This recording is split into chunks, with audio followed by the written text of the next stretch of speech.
Selamat datang di channel Cerita Cinta. Channelnya cerita cinta romantis. Apa kabar sahabat cerita cinta? Semoga senantiasa diberikan kesehatan. Disclaimer. Cerita ini hanya fiktif. Jika ada kesamaan tokoh, tempat dan cerita, itu hanya kebetulan semata. Tidak ada unsur kesengajaan. Sebelum lanjut mohon dukungannya dengan like dan subscribe dulu. Pelet hitam pemikat sukma bagian ketiga. Ciit. Tintin. Suara ban berdecit berhenti tepat di sebuah rumah yang lumayan megah. Rumah 2 lantai dengan banyak pohon yang sejuk. Deretan bunga-bunga aneka warna menambah asri lingkungannya. Sesekali terdengar bunyi kecipak air dari kolam kecil dengan ikan-ikan kecil berenang di dalamnya. Sudah pulang Den? Sapa seorang wanita setengah baya yang tergopoh-gopoh datang dan membuka pintu gerbang besi setinggi 2 meter. Nah, ini rumahku, ujar Dr. Andri setelah berhasil memarkirkan kendaraannya dan melangkah keluar. Tampak wanita itu tersenyum ramah seraya mengambil tas dari tangan dokter tampan itu, dan berlalu meninggalkan mereka berdua. Makasih ya Mbok, ujar Dr. Andri seraya melenggang masuk. Namun, baru beberapa langkah berjalan, ia berhenti dan membalikkan badan. Lalu, sambil tersenyum lebar ia berkata, "Loh, Mbak Yati, kenapa masih terdiam di situ? Ayo masuk." "Oh iya dok," ujar Yati gugup. "Mbak nggak usah sungkan-sungkan. Anggap saja rumah sendiri." Yati pun berjalan terjingkat-jingkat dengan kruk menopang kaki kanannya. Masih tampak gips menopang kakinya. Menurut dokter, kurang lebih sebulan baru bisa dilepas dan bisa berjalan normal. "Nah, Mbak Yati sementara bisa tinggal di sini dulu," ujar Dokter Andri setelah mempersilakan Yati duduk. "Iya dok, terima kasih. Saya janji akan segera pergi setelah nanti sehat," ujar Yati kikuk. "Nggak usah terlalu dipikirkan Mbak. Santai saja. Silakan minumnya," ujar Mbok Mina seraya menyuguhkan segelas air putih dan setoples makanan kecil. "Oh iya, ini Mbok Mina. Kenalkan Mbok." Terlihat tangan wanita setengah baya itu terulur dan disambut Yati. "Ini Mbak Yati Mbok. Kebetulan kemarin saya yang menabrak Mbak Yati ini, hingga keadaannya jadi seperti ini." Mbok Mina menatap prihatin pada Yati. "Jadi gini Mbok, Mbak Yati ini kan belum ada tempat tinggal. Untuk sementara dia akan tinggal di sini bersama kita," ujar Dokter Andri memperkenalkan Yati, yang ditanggapi dengan senyuman dan anggukan oleh Yati. "Nanti tolong bantu Yati sampai dia sembuh seperti sedia kala ya Mbok." Iya Den, Mbok siap bertugas," ucap Mbok Minah dengan muka melucu. Memang tampaknya walaupun sepertinya Mbok Minah teramat sungkan pada bosnya itu, tapi di sisi lain juga terlihat cukup akrab. "Ya sudah, nanti tolong siapkan kamar di belakang itu ya Mbok, buat tinggal Mbak Yati ini. Saya mau istirahat dulu Mbok," ucap dokter tampan itu segera berlalu menuju kamarnya. Kamar besar dengan gorden ungu tua kesukaannya. Dok, seru Yati. "Ada apa Mbak Yati? Bukankah saya kesini untuk bekerja ya?" "Oh, soal itu, nggak usah dipikirin dulu Mbak. Yang penting Mbak sehat dulu aja. Soal pekerjaan, gampang," serunya dengan tetap berjalan. "Ayo Mbak Yati, Mbok antar ke kamar." Dituntunnya Yati berjalan pelan, karena memang Yati belum bisa sepenuhnya berjalan normal. Sesekali tampak dia berhenti dan menarik nafas sejenak sebelum dilanjutkannya lagi perjalanan.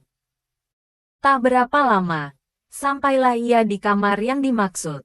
Dibukanya perlahan kamar itu. Tampak sebuah kamar yang cukup bagus. Bahkan lebih bagus dari kamarnya dulu sewaktu belum diusir Arman mantan suaminya. Terlihat sebuah dipan lengkap dengan selimut dan bed cover bergambar beruang coklat. Terlihat manis dan elegan. Sementara di ujung sana terdapat almari jati dengan tinggi 2 meter. lengkap dengan meja riasnya yang berkaca bulat dengan ornamen ukiran bunga-bunga mawar. Juga tampak dilengkapi lampu hias yang cantik.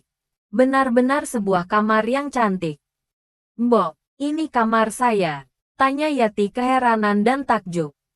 "Iya, ini kamar Mbak Yati. Silakan masuk Mbak." Yati pun masuk dan berdiri tertegun. Masih tak percaya dengan apa yang didapatnya.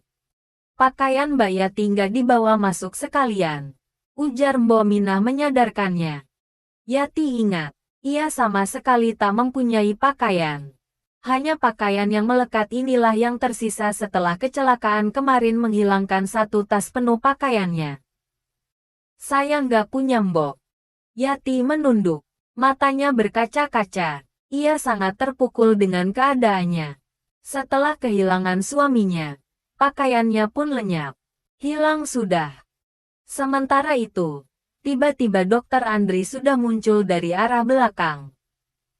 "Oh iya, itu kan masih ada pakaian-pakaian yang masih bagus Mbok di sana.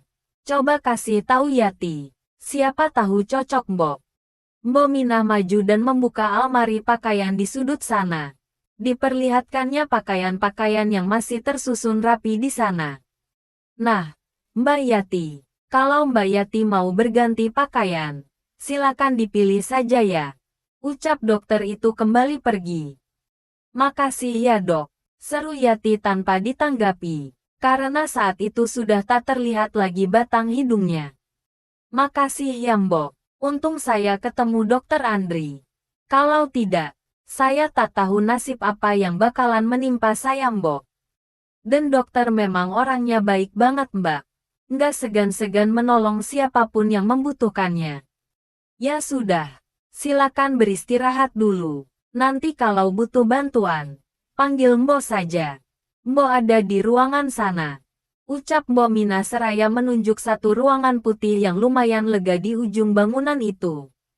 Dapur. Dan tak lama kemudian, tampak Mbok Minah melangkah pergi. Yati masih termenung, masih terheran-heran dia dengan jalan hidupnya. Secepat itu berubah. Dari seorang wanita bersuami, lalu terusir dan sempat menggelandang di jalan. Lalu tertabrak mobil dan akhirnya dia mendapat perlakuan istimewa dari orang yang bahkan bukan siapa-siapa baginya. Memang benar-benar hidup ini penuh rahasia. Bahkan kadang tanpa sedikit pun petunjuk untuk mencapai fase selanjutnya. Yati berjalan pelan menuju almari pakaian. Sudah berhari-hari tak diganti bajunya.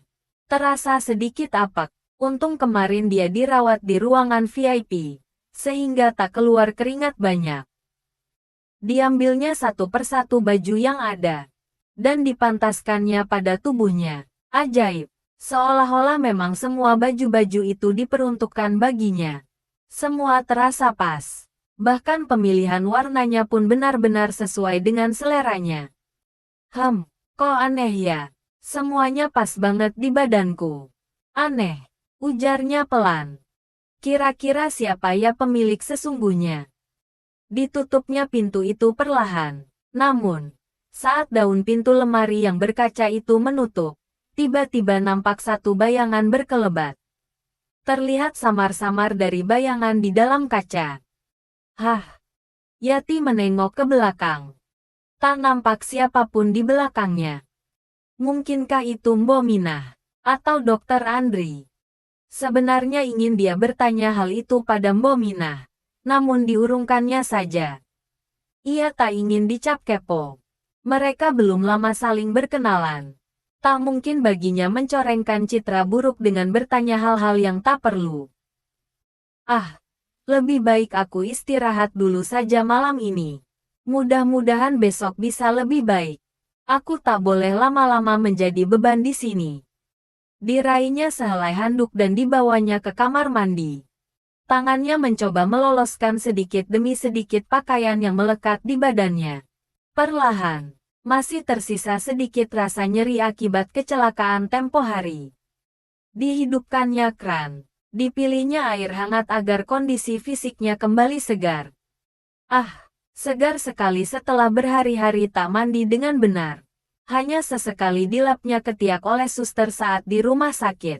Dan kali ini ia berhasil mandi dengan benar. Mandi yang sesungguhnya. Namun, kembali dia terkaget-kaget. Saat sedang mengeramasi rambutnya, tiba-tiba nampak lagi satu bayangan berkelebat. Terlihat dari cermin besar yang dipasang di kamar mandi itu. Sesosok wanita berambut panjang dan hitam pekat. Baju merahnya menutupi seluruh tubuhnya.